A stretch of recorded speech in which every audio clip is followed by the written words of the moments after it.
Мұхтар Әуезов атындағы Қазақ мемлекеттік академиялық драма театры. Алатаудың бөктерінен, Алматының төрінен орын тепкен бұл ғимарат бүгінгі ұрпаққа тәкаппарлау сыңаймен қарап тұрғандай. Ол түсінікті де ғой. Исі қазақтың рухын асқақтатып, қазақ өнерінің шоқ жұлдыздарын өз сахнасына жинаған театрдың тарихы тереңде жатыр. Өткен жылда театр үшін олжалы жыл болды. Жаңа маусым, жаңа басшы, жаңа қойылымдар алып келді. Бүгін біз театрдың бір күндік өміріне бірігіп шолу жасап қайтайық. Шыңғыстау бөктерінде қатар тігілген екі киіз үйдің ішінде алғаш қойылған еңлік кебек туындысы қазақ ұлтына жаңа белестер ашты. Мұхтар Әуезов, Жүсіпбек Аймауытов, Назипа Құлжанова секілді Алаштың ардақты азаматтары қазақ өркениетіне театр деген ұғымды алып келсе, Серке Қожамқұлов, Қалибек Қуанышбаев сынды азаматтар бұл саланы биікке көтерді. 1926 жылы Қызылорда қаласында 13 қаңтар күні Мұхтар Әуезовтің еңлік кебегімен ресми түрде өмірге қазақ театр өнері, қазақ театры келді. Бүгінгі таңдағы рухымыздың, бүгінгі таңдағы мәдениетіміздің үлкен ақсақал жасқа, кемелденген жасқа келгенінің белгісі деп білем. Сондықтан барша өнер қауымын, жалпы қазақ ұлтын осындай үлкен мерекемен, айтулы күнмен шын жүректен құттықтаймын.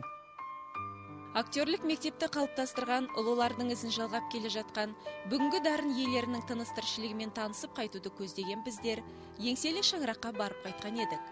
Актерлер дайындық үстінде. Көрерменге көптеген рөлдермен етене таныс Шынар Жанысбекова.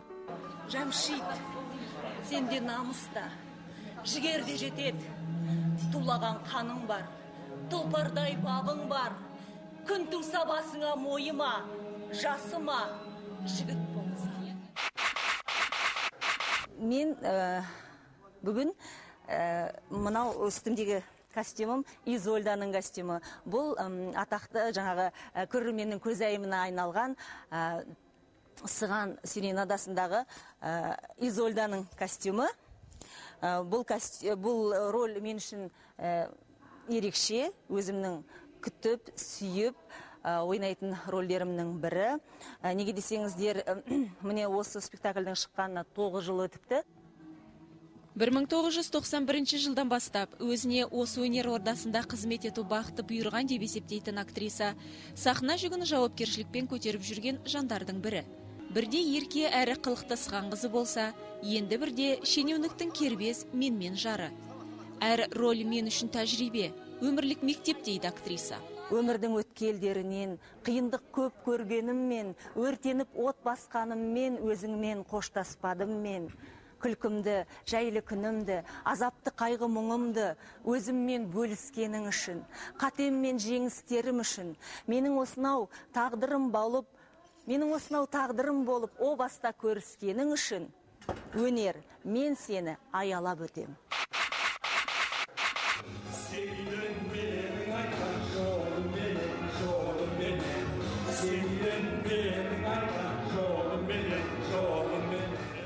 Сахна шебері Жандарбек Садырбаев. Театрда 1998 жылдан қызмет етеді. Ұлттық және әлемдік классика драматургиясында көптеген рөлдерді сомдап жүрген актер. Менің ашылуыма көп режиссер ықпал етті. Әртүрлі қырымнан көрінуіме жол ашты дейді өнер иесі. Әзірбайжан халқының драматургы Жүйір Ғажыбековтің жазылуы бойынша біздің қазақ шаңырағында 2009 жылы Тұңғышбай Әл-Таразидің басшылығымен осы спектакль Аршын Малан атты спектакліміз қойылды.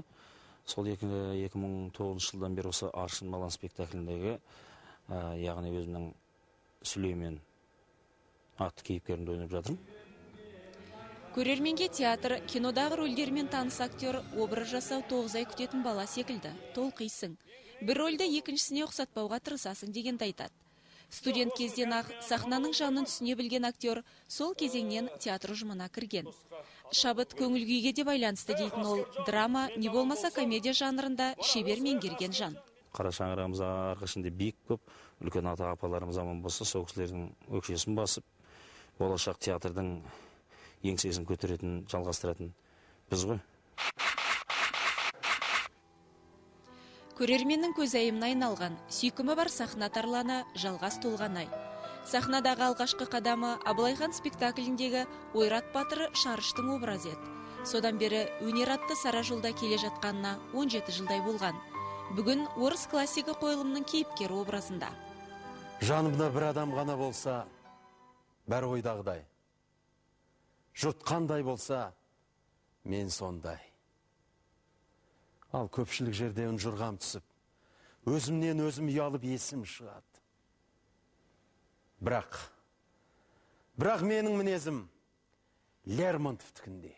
Енді менің бұл кейіпкерім Чеховтың «Апалы сіңлі үшеудегі» пьесасындағы Соленный деген жігіттің образы. Енді ол кішкене қаталдау, көпшілікпен араласа алмайды, көбінесе өзінің ойы өзінің ішінде жүреді. Ол бір өзінің ойын көп жеткізе алмайтын жігіт, бірақ өте қаталдау жігіт. Бұның да өзінің махаббаты бар, бұның өзінің ғашықтық жайында айтатын ойы бар. Актерлік шеберлік көп ізденудің арқасында келеді деген жалғас толғанай. Театрдан бөлек кинодағы рөлдерімен де көзге түсіп жүрген жан. Қазақ өнерінің дамуына тер төккен, төгіп те жүрген майталмандармен бір сахнада ойнау. Тәңірдің бергені сыйы деген актер әдетпен сырында ашты. Ахан сері, Біржан Сал, көптеген батырларымыз өтті, Райымбек, мысалы, Қабанбай, тарихи тұлғаларды сомдағанды ұнатамын өзім. Сахнаның сиқыры да ғажаптым, ойым еркін, әнім асқақ, азатпын. Әуезовтің өзіменен көзіндей жасай берсін